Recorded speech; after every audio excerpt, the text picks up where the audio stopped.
So, Yen, what do you think of the performers and the audience's experience listening and performing a complete cycle of works? Well, it's clearly a commitment on the part both of the performers but also the audience.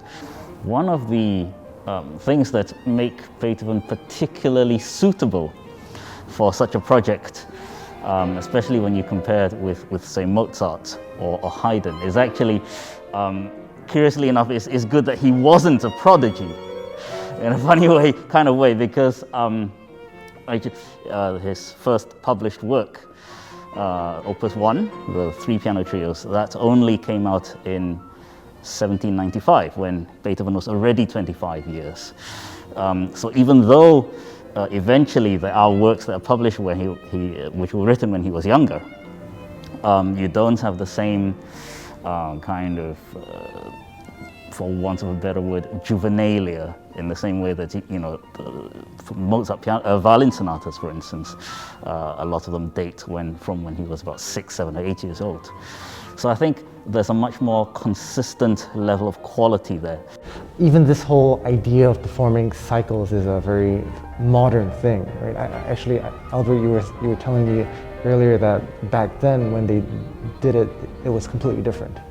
Yes, I think in the 19th century they had a completely different way of doing things, right? So, firstly, music concerts were not as formal as they are now.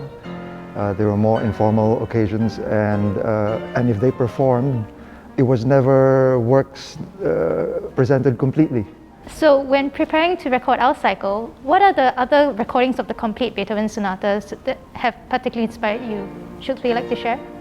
Right now, there are 2 sets that I am particularly fond of, and these are the recordings by Isabel Faust and Alexander Melnikov, as well as the recordings by Gidon Kremer and Martha Argerich.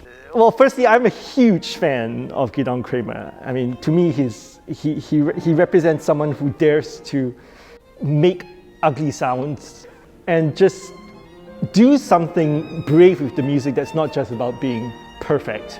Young-Han, you also like the Isabel recordings, right? Isabel's and Melnikov's recordings.